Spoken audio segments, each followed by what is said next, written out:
누군가 총에 맞은 줄 몰랐어요. 그럼 무슨 일이 있었는지 말해줘요. 알겠어요.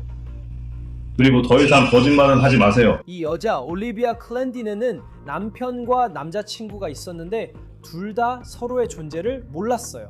그러다 같은 파티에 오게 됐죠. 그리고 댄에게 힘든 시간을 보낸 후에 그가 잘 지내고 있어서 정말 기뻐요. 그는 그럴 자격이 있어요. 클랜디는 총을 집어들고 8발을 쐈어요.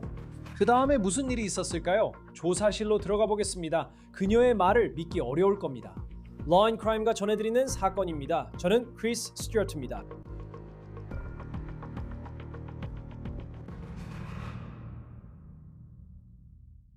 여러분, 이 앱 업사이드 꼭 소개하고 싶어요.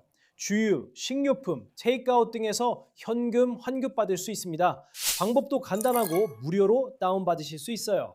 10만 개 이상의 제휴 매장에서 혜택을 선택하고 카드로 결제 후 구매를 인증하면 현금으로 돌려받을 수 있습니다. 저도 주유할 때나 가끔 테이크아웃 할 때 업사이드에서 혜택을 찾아서 사용해봤어요.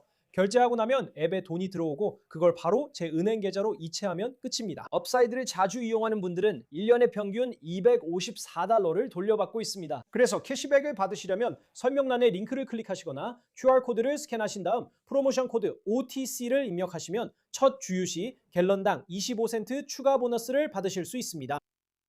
올리비아 클랜딘, 그녀는 남편과 남자친구가 있었던 댄스 강사였습니다. 네, 남편도 있고 남자친구도 있었습니다. 문제는 두 남자가 서로의 존재를 몰랐다는 것이었습니다. 그것도 2025년 새해 전까지는 그랬죠. 두 남자가 같은 파티에 나타나기 전까지는 말입니다. 검사들에 따르면 두 남자는 그때 자신들이 같은 여자를 만나고 있다는 걸 알았고 그 소식이 올리비아 클랜딘에게 전해지자 그녀는 이성을 잃었습니다. 정말로 그녀는 파티장으로 차를 몰고 가서 총을 집어들고 파티장에 총을 쏘기 시작했습니다. 그녀는 8발을 쐈고 이 일과 아무 관련도 없는 남성을 맞췄습니다. 그 남자의 이름은 데니얼 존슨이었고 그는 그저 베란다에 앉아 자기 일에만 신경 쓰고 있었습니다. 지금 보시는 것은 신시내티의 WLWT에서 제공한 법정 영상으로 그곳에서 다니엘 존슨이 이 끔찍한 경험과 클랜딘이 자신에게 끼친 피해에 대해 이야기하고 있습니다. 다시 클랜딘 이야기로 돌아가겠습니다. 총격 후 경찰이 그녀를 신문했으며 이때 실제로 누군가 총에 맞았다는 사실을 알게 된 순간입니다. 저는 실제로 누군가 총에 맞았다는 걸 몰랐어요. 그렇다면 어떻게 삼각관계가 이 여성에게 오랜 시간 감옥에 가게 만든 차량 총격 사건으로 변하게 된 걸까요? 여러분이 알아야 할 내용을 지금부터 말씀드리겠습니다. 준비하세요. 올리비아 클랜디네는 잭 하워드라는 남성과 결혼했습니다. 하지만 검찰에 따르면 그녀는 또 다른 남성, 즉 전 남자친구와도 관계를 맺고 있었는데 그의 이름은 콜이었습니다. 앞서 말씀드렸듯이 두 남성 모두 서로의 존재를 알지 못했습니다. 정말 복잡한 상황이었죠. 그런데 이 모든 것이 2025년 새해 전날에 바뀌게 됩니다. 워렌 카운티 검찰청에 따르면 두 남성 모두 클리어 크릭 타운십의 드로스로스 로드에 있는 같은 파티에 참석하게 되었습니다. 그리고 그날 저녁 어느 시점에 두 사람은 자신들이 같은 여성을 만나고 있다는 사실을 알게 되었습니다. 클랜디는 그들이 함께 있다는 것을 알게 되었습니다. 그리고 그녀 자신의 말에 따르면 신문 중에 그녀는 분노에 휩싸여 있었습니다. 그녀는 남편에게 전화를 걸려고 했지만 그는 전화를 받지 않았습니다. 그래서 그녀는 어머니의 집차를 타고 바로 파티장으로 갔습니다. 그녀는 혼자 가지 않았습니다. 그녀의 시어머니, 즉 남편의 어머니가 그녀와 함께 차에 타고 있었습니다. 그녀가 집에 도착했을 때 그녀는 안으로 들어갔습니다. 그리고 그녀가 나중에 경찰에게 말한 바에 따르면 그때 상황이 격해졌다고 합니다. 클랜딘의 말에 따르면 코리르녀는 그녀와 성관계를 시도하려 했습니다. 그녀는 거절했습니다. 그녀는 싸움이 있었다고 말했습니다. 그리고 그녀는 전 남자친구인 코리가 자신에게 총 49경 권총을 건넸다고 말했습니다. 이제 그녀는 그가 겁주려고 총을 들라고 했다고 말했습니다. 그녀는 지프차 뒷좌석에 탔고 진입로를 빠져나가면서 집을 향해 8발을 발사했습니다. 그중 한 발이 다니엘 존슨을 맞췄습니다. 그는 겨우 29살이었습니다. 그는 파티에 초대받았고 그냥 현관에 앉아 있었습니다. 그는 아무 일도 하지 않고 있었는데 총알이 그의 복부를 관통했습니다. 클랜디는 차를 몰고 도망쳤지만 멀리 못 갔고 어머니의 집차를 깨끗한 도로에서 망가뜨렸다고 사고 보고서에 나와 있습니다. 이웃이 경찰에 신고했습니다. 경찰이 도착했을 때 클랜딘네는 부상당한 상태였습니다. 그녀의 차는 파손되어 있었고 차량 밖에는 탄창과 탄환이 들어있는 42경 권총이 놓여 있었습니다. 병원에서 그녀는 경미한 부상 치료와 혈액 채취를 받았습니다. 경찰에겐 위스키 3잔을 마셨다고 했지만 그녀는 아직 모르는 사실이 있었습니다. 누군가 그녀의 총에 맞았고 데니엘 존슨은 병원으로 이송되어 생명유지장치에 의존하며 수술을 받았습니다. 그는 살아있는 것만으로도 운이 좋았습니다. 한동안 아무도 그가 살아날 수 있을지 몰랐습니다. 이제 클랜디넨 쪽으로 넘어가면 그녀는 신문을 받고 있었습니다. 그녀는 왜 자신이 거기에 있는지 전혀 모르겠다고 말하며 시작했습니다. 그녀는 자신이 사고를 당했다고 말했습니다. 그녀는 그 밖에 다른 일에 대해서는 전혀 모른다고 말했습니다. 하지만 형사는 그 말을 믿지 않았습니다. 경찰은 그날 밤 바디캠 영상을 확보했고 우리는 이후 신문 영상을 입수했습니다. 이것이 새로 공개된 영상입니다. 지금 당신은 묵비권을 행사할 권리가 있습니다. 알겠습니까? 당신이 말하는 모든 것은 법정에서 불리하게 사용될 수 있습니다. 알겠습니까? 당신은 변호사와 상담할 권리가 있으며 신문을 받는 동안 변호사를 동석시킬 권리가 있습니다. 변호사를 선임할 형편이 안 되면 원하실 경우 질문이나 신문 전에 국선 변호사가 선임되어 당신을 대변해 줄 것입니다. 언제든지 이 권리를 행사하여 어떤 질문에도 답하지 않거나 진술을 하지 않을 수 있습니다. 당신의 권리를 이해하셨습니까? 저 부분을 동그라미로 표시하고 이니셜을 적고 서명과 날짜를 써주세요. 먼저 여쭤보겠습니다. 왜 여기 오셨는지 아십니까? 전혀 모르시겠군요. 그러니까 제가 사고가 났었고 병원에서 피 검사를 했고 OBI를 받았어요. 네. 하지만 그 외엔 모르시군요. 아니요. 그 사고 자체는 알고요. 그녀는 사고 당시 혼자 차에 있었고 차를 망가뜨렸다고 합니다. 이웃과 경찰이 왔고 그게 다였다고 해요. 하지만 형사는 이 이야기엔 더 많은 것이 있다고 합니다. 제 카우드요? 그 사람은 제 남편이에요. 그리고 코리도 제 전 남자친구예요. 그 사람의 친구들이요. 그 사람의 친구요. 그 사람 이름은 제이 브라운이에요. 그리고 제 콕스도요. 우리가 두고 싸웠던 남자들이에요. 왜 그 일로 싸웠던 거야? 그 사람들은 저를 좋아하지 않고 저랑 코리 사이에 문제가 있어서 저랑 그가 엮이는 걸 원하지 않아요. 저희는 자주 싸워요. 저랑 코리는 잘 지내지 못해요. 그래서 그 사람들은 우리를 갈라놓으려고 뭐든 할 거예요. 그래서 그 사람들이 코리에게 전화해서 제가 주말에 남편과 저녁을 먹으러 간다고 말했어요. 그녀는 자정쯤 시어머니 댁에 가서 아침 5시나 6시까지 머물렀고 그냥 대화를 나눴다고 말해요. 저는 그녀와 이야기하며 설명하려 했어요. 정말 저에겐 아무도 없고 누구에게 의지해야 할지 모르겠어요. 제 선택 때문에 친구들이 저를 싫어해요. 제가 선택한 남자와도 사이가 안 좋아서 정말 저에겐 아무도 없어요. 그래서 그녀 집에 가서 이야기하려 했어요. 그리고 그녀는 제 곁에 있어주고 저를 위로해줬어요. 그런 다음 그녀는 경찰에게 파티 근처를 운전해서 지나갔다고 말해요. 죽음의 원을 따라. 그래서 123. 왜냐면 제 남편이 제 전 남자친구와 어울리고 있다는 걸 알고 있었거든요. 어디에서요?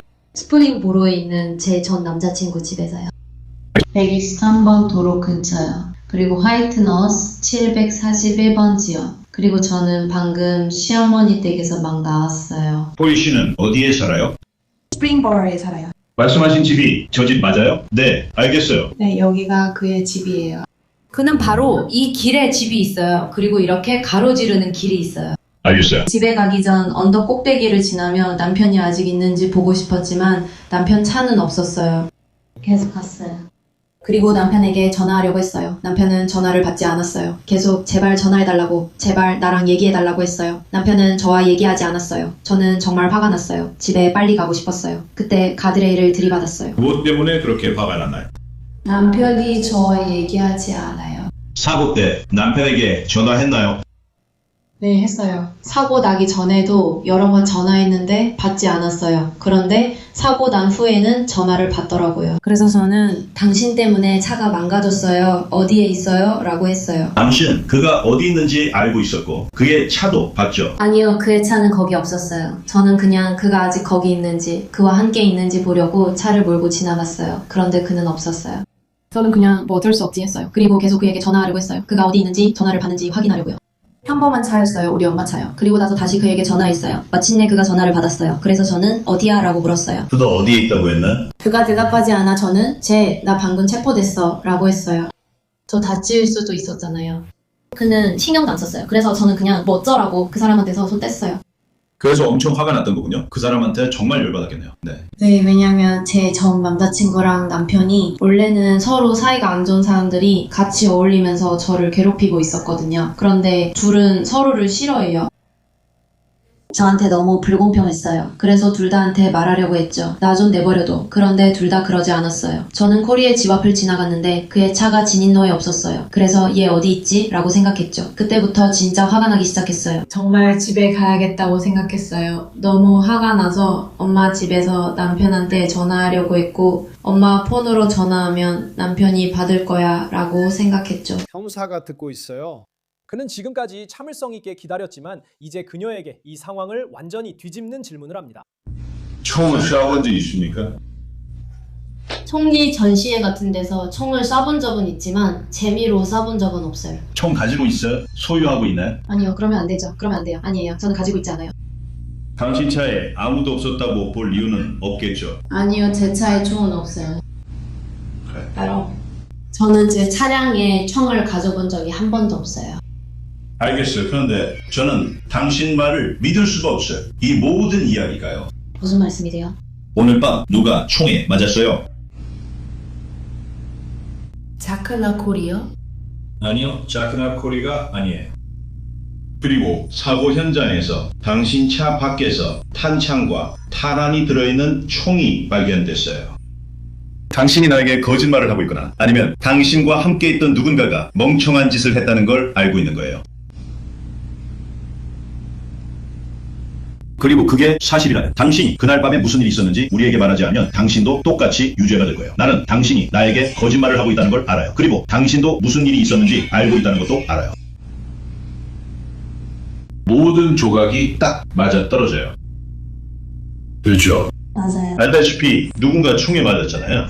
누가 총에 맞은 줄 몰랐어요. 그럼 무슨 일이 있었는지 말해줘요. 알겠어요. 더 이상 거짓말 듣기 싫어요. 저는 시어머니와 함께 있었어요. 알겠어요. 그리고 저희는 아까 말했듯이 저희는 속상한 채로 같이 시간을 보내고 있었어요. 제 남편이요. 당신은 덕분에 있었어요. 저는 사실 술을 마시고 있었어요. 네, 저는 위스키를 마시고 있었고 그녀는 오렌지 주스 같은 걸 마시고 있었어요. 그리고 제가 코리의 집에 가서 자커리를 데려오려고 했을 때 제 남편. 저는 엄청나게 큰 싸움을 했어요. 정말 엄청난 싸움이었죠. 그리고 누구랑요? 코리랑요. 알겠어요. 이제야 제대로 말하기 시작하네요. 네, 맞아요. 알겠죠. 우리 진실만 말하기로 했잖아요. 맞죠? 맞아요. 네, 그래요. 네, 그래요. 진실을 말하지 않으면 좋지 않을 거예요. 알겠어요. 아니에요. 준비됐어요? 진실을 말씀드릴게요. 약간 취했지만 무슨 일이 있었는지는 알아요, 선생님. 좋아요. 무슨 일이 있었나요? 그러니까 저랑 코리랑 정말 심하게 다퉜어요. 제가 남편을 데리러 코리 집에 갔을 때 코리가 저랑 관계를 가지려고 했어요. 동의하지 않은 관계를 시도했어요. 아, 그럼 거기 다녀오셨군요. 네, 그게 좀 전에 있었던 일이에요. 그리고 코리가 저를 만지려고 했고 저는 안 돼, 그만해 라고 했어요. 막 밀쳐내고 제인, 너 거기서 네 남편이랑 파티했잖아. 저는 거기서 파티하지도 않았어요. 저는 남편을 집에서 데리고 나오려고 일부러 간 거예요. 왜냐하면 저는 마약이 관련되어 있다는 걸 알았거든요. 그래서 저는 안 돼, 그런 거 멀리 해 라고 했어요. 그리고 남자들이 점점 좀 시끄러워지기 시작했어요. 그리고 코리가 저한테 그 총을 줬어요. 그 총은 코리가였어요. 헤이플러버였어요. 뭐 때문에? 차라를 좀 겁주려고요. 알겠어요. 그 다음에 무슨 일이 있었어요? 제가 떠나려고 했을 때 걔네들이 욕을 하면서 제 엄마 차를 쫓아오고 저를 완전히 겁주더라고요. 총을 쐈어요. 네가 총을 쐈다고? 맞아요. 누구를 쐈어요? 저는 집을 향해서만 쐈어요. 말 그대로 집에만요. 누가 맞았는지는 전혀 몰랐어요. 몇 번이나 쐈어요? 2번이요. 2번 쐈어요. 네, 저는 총을 잘 안 쏴요. 제 스타일이 아니거든요. 뭘 하는지도 몰랐어요. 저는 누구를 겨냥해서 쏜 적 없고 총은 코리가 이거 가져라며 준 거였어요. 저는 그를 겁주려고 한 게 아니에요. 당신은 총을 들었고 방아쇠를 당겼잖아요. 맞죠? 맞아요. 누군가를 겁주려고요. 그래, 맞아. 결국 누군가를 쏘게 됐잖아요. 정말 끔찍하네요. 몰랐어요. 맹세해요. 누군가가 총에 맞았다는 건 몰랐어요. 하지만 당신이 집에 총 쏜 건 알고 있잖아요. 네. 차고 쪽을 향해서요. 그의 집은 이렇게 되어 있어요. 현관 그리고 차고 쪽으로 바로 총을 쐈죠. 누군가가 맞았다는 건 몰랐어요. 저는 그걸 몰랐어요. 그 후 형사가 그녀에게 누가 맞았는지 알려줬어요. 다니엘이 총에 맞았어요. 다니엘. 그리고 네가 그를 쏴서 지금 다니엘은 생명 유지 장치에 의존하고 있어. 내 행동 때문에 누군가가 실제로 총에 맞아서 지금 생명유지장치에 의존하고 있다는 게 믿기지 않아. 정말로 그걸 믿을 수가 없어.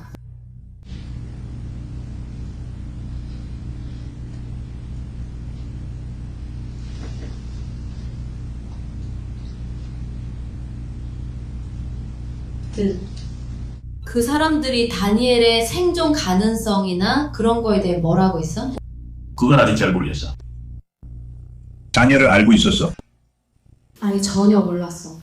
즉 그는 긴장했고 너에게 아무것도 안 했다는 거지. 그가 나랑 친구였고 내가 뭔가를 알고 있었다는 것 뿐이야. 그래서 그가 총에 맞은 거야. 너 화났잖아.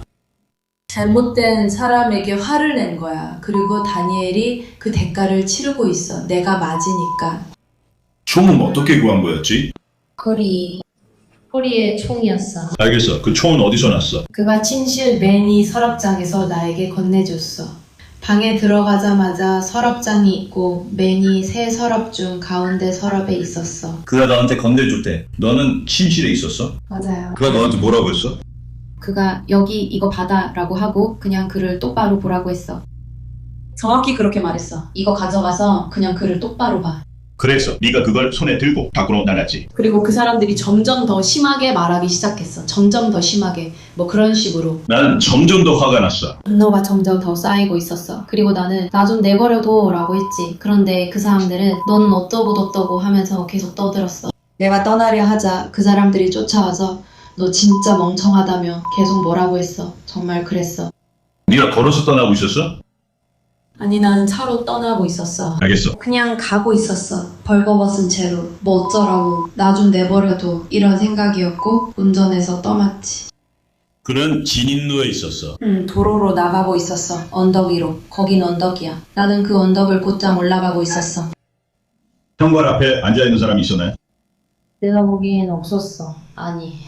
그냥 다니엘이었어. 내가 알아보지도 못한 어떤 남자였어. 알겠어. 그리고 내가 봤던 내 남편도. 그래서 차로 걸어가다가 그냥 돌아서서 발사한 거야. 아니요, 저는 차 안에 있었어요. 진입로에 있었어요. 네네, 제가 떠나려고 지인로에 있는 차 안에 있었어요. 저는 차 밖에서 그런 식으로 한 건 아니에요. 조수석이었나요? 운전석이었나요? 운전석이요. 두 발이요. 네, 전 아무도 맞은 걸 몰랐어요. 알겠습니다. 전혀요. 질문 될까요? 물론이죠. 차고 진입로에서 차가 어느 방향이었나요? 헛간 쪽을 향하고 있었어요. 헛간 쪽을 향하고 있었어요. 나 운전석 쪽으로 쏜 건가요? 제가 진입로에서 나가려고 이렇게 했거든요. 알겠어요. 총은 차고 쪽 언덕 위 왼편에서 날아왔어요. 그럼 사고 났을 때 그녀는 어디에 있었어요? 아니요, 사고 났을 때 그녀는 저와 함께 있지 않았어요. 그녀는 일어난 일에 전혀 관여하고 싶지 않았어요. 그녀는 이미 나갔어요. 그녀는 나가지 않았어요. 하지만 총은 아직 차 안에 있었어요. 그런데 사고가 났을 때 아마도 총이 차 밖으로 튕겨나간 것 같아요. 하지만 그 총은 여전히 조수석 바닥에 있었어요. 그럼 장모님께서 밖으로 나가서 이 사람들과 맞섰나요? 아니요. 장모님은 차에 계셨어요. 당신이 차에 탈 때 총을 가지고 있다는 걸 알고 계셨나요? 네. 왜냐하면 장모님은 코리가 저한테 총을 줬다는 걸 알고 있었으니까요. 그냥 뭐라고 하셨어요? 아무 말씀도 안 하셨어요. 하실 말씀이 있었나요? 그냥 그렇게 말씀하지 않으셨어요. 총을 쏜 뒤 무슨 일이 있었고 장모님은 뭐라고 하셨나요? 장모님이 완전히 당황하셨어요. 장모님이 비명을 지르고 소리를 지르면서 자기를 내보내달라고 하셨어요. 장모님을 내보내달라고 하셨어요. 어디로 가신 거죠? 저도 전혀 몰라요. 어디에서 장모님을 내보내셨나요? 그 이후로는 장모님과 얘기하지 않았어요. 알겠습니다. 지금 바로 체포될 거예요. 이해하셨나요? 감옥에 가게 될 겁니다.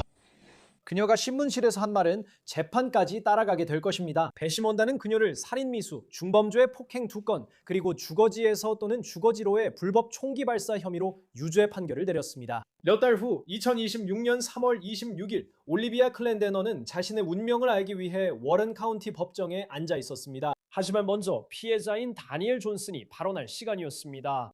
그날 밤 전까지 그는 단지 새해 전야 파티에 초대된 남자였다. 하지만 지금 그는 자신에게 총을 쏴 거의 죽일 뻔한 여성 앞에 서 있었다. 그리고 그는 그녀가 자신에게서 무엇을 빼앗았는지 말하려 했습니다. 사건 당일 저는 새해 첫날 모임에 있었습니다. 저는 초대를 받아갔고 베란다에 앉아 조용히 제 일만 보고 있었습니다. 지구인은 다른 사람을 쏘려고 했지만 결국 총에 맞은 사람은 저였습니다. 그 순간 제 인생은 저와 무관한 이유로 완전히 달라졌습니다. 총격 사건 후 그는 만성 통증과 소화장애를 겪었다고 하셨죠. 그리고 이제는 클랜드넌의 차례였습니다. 저는 이 법정과 그 입장을 존중합니다. 저는 제 가족, 친구들, 사업, 그리고 이 세상에서 저를 의지하는 사람들을 깊이 아낀다는 말씀을 드리고 싶습니다.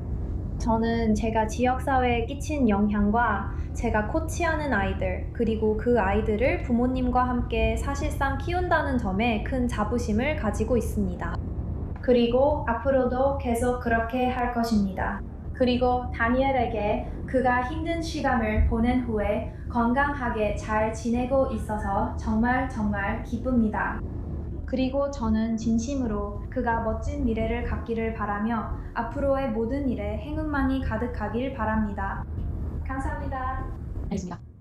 판사는 더 이상 들을 필요가 없다고 판단했습니다. 그는 올리비아 클랜데넌에게 받을 수 있는 최대 형량인 16년에서 20년 6개월의 징역형을 선고했습니다. 법정에서 끌려나가던 올리비아 클랜데넌의 변호사는 그녀가 항소할 계획이라고 기자들에게 밝혔습니다.